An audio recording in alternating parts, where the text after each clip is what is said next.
Os portos no Brasil são áreas públicas administradas por uma autoridade portuária local. A grande maioria dos produtos importados ou exportados, que gera divisas como máquinas, automóveis ou produtos agrícolas, passa pelos portos. Isso os torna um setor estratégico para a economia, movimentando bilhões de dólares. Para conhecer as relações de trabalho nos portos, o Justiça em Movimento foi a Itajaí e Navegantes, em Santa Catarina, cujos terminais respondem pela segunda maior movimentação de contêineres do Brasil. Estivadores, arrumadores, conferentes. Os portuários são a primeira categoria de trabalhadores que nasceu no país já nos carregamentos de pau-brasil. Estes trabalhadores, junto com os ferroviários, são os que mais realizaram greves e, por isso, foram uma das categorias mais organizadas e bem pagas do operariado brasileiro. Em 1993, no entanto, atropelada pelas privatizações, essa realidade mudou. Foi aprovada uma nova lei que alterava as relações de trabalho dos portuários para atender as empresas estrangeiras interessadas em explorar o setor. Todas essas mudanças enfrentaram forte reação dos trabalhadores. A lei, que é a Lei dos Portos, a Lei de 1630, ela permite que parte das áreas públicas sejam transferidas a terceiros, que são a iniciativa privada. Houve uma disputa maior de capital-trabalho. Foi aí também que os preços dos portos começaram a reduzir. Sempre nós tivemos o famoso custo Brasil e a mão de obra carregou isso, uma parte desse custo. Esse custo era atribuído à mão de obra, que isso não era verdade.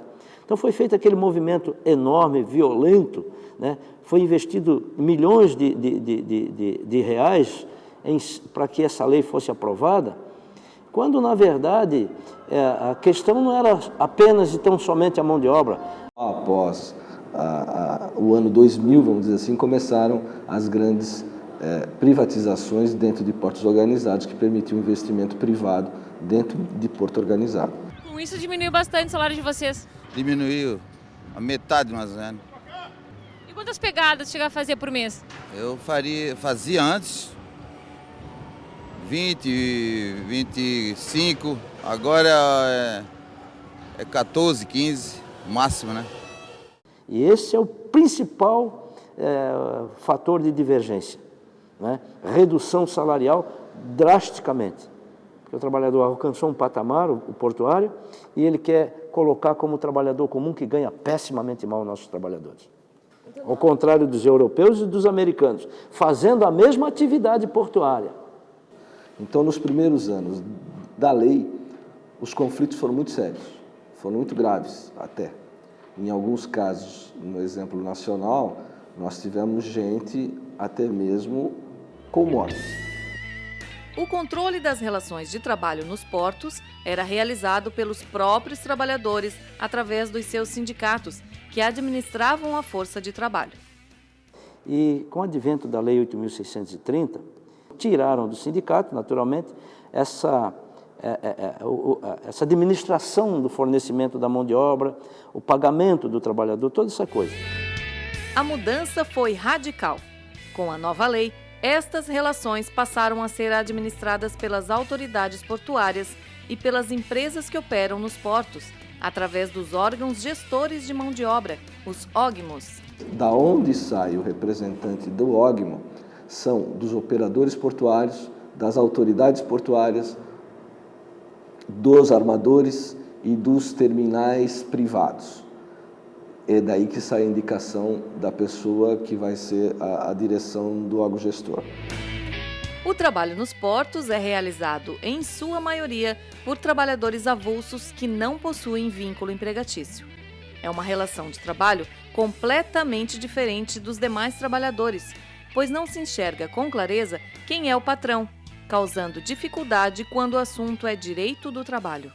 Então, o trabalhador avulso, ele tem uma particularidade, porque ele não é empregado e o tomador de serviço não é empregador, mas a Constituição assegura igualdade de direitos, ou seja, o trabalhador avulso tem os mesmos direitos do trabalhador com vínculo de emprego, embora não seja empregado.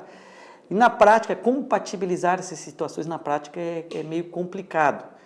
Ele tem as férias, ele tem 13º, tem fundo de garantia.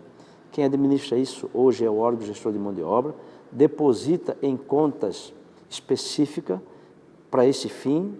Férias a mesma coisa, né? O 13º também, né? A cada produção é recolhido o valor proporcional naquele trabalho que ele fez, naquela faina que ele fez. Eu trabalho no Porto como estivador já há 27 anos. É um serviço muito bom de fazer. Todo estivador é apaixonado pelo que faz, ama de paixão. Nós pagamos um preço muito alto por essa paixão, porque nós temos aí interesses, capital estrangeiro, que vem ao Brasil e se esquece que o Brasil já não é mais uma colônia que pode vir explorar. Mesmo com tantas dificuldades, os portuários preferem continuar avulsos a trabalhar com carteira assinada e horários definidos, pois como está, ganham bem mais. Se tivesse uma carteira assinada, um salário que garantisse um salário mínimo melhor, era uma opção para o trabalhador avulso portuário? Só que aí eles não vão querer pagar o que nós ganhamos aí, né? Sempre na carteira assinada sempre é aquele salário fixo, né? Tem que ser um salário equivalente ao que nós ganhamos aqui. Com vínculo a gente tem que estar toda a vida no costado, batendo o cartão, né? E aqui a gente tem um pouquinho mais de flexibilidade no serviço. Então nós hoje, para acompanharmos o nosso salário, nosso padrão de vida, a gente tem que trabalhar direto, senão não dá para sobreviver, né?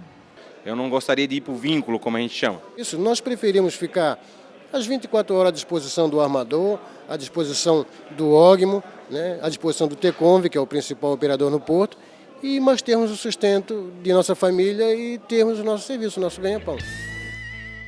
Os portuários avulsos podem ser de dois tipos: os estivadores, que trabalham dentro dos navios, e os arrumadores, que trabalham em terra. Então o trabalho do arrumador, o que é? É isso que vocês estão vendo aí, ó. O contêiner vem pendurado, né? O guindasteiro arreia no chão. O arrumador, ele desengata o spreader do container. Também ele exerce a função de operador de máquina, né, que é a função que o nosso amigo está exercendo ali. Ele tem a função de conferência em terra e ele também opera os guindastes de terra. Tudo que for serviço de terra é o arrumador que faz.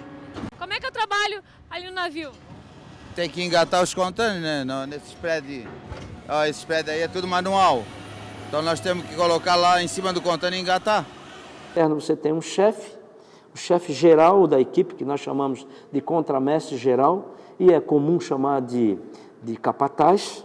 Nós temos o contramestre de porão, que é o chefe da equipe, né, que cuida daquela equipe. E aí nós temos os sinaleiros, para fazer os sinais convencionais para os guincheiros, os guindasteiros, quando ele não consegue ver aonde ele vai colocar a carga. E temos, então, os homens, que nós chamamos os homens de porão, que é o complemento da equipe. No próximo bloco, vamos conhecer melhor como é o dia a dia nos portos e os riscos a que estão expostos os portuários. Fique conosco.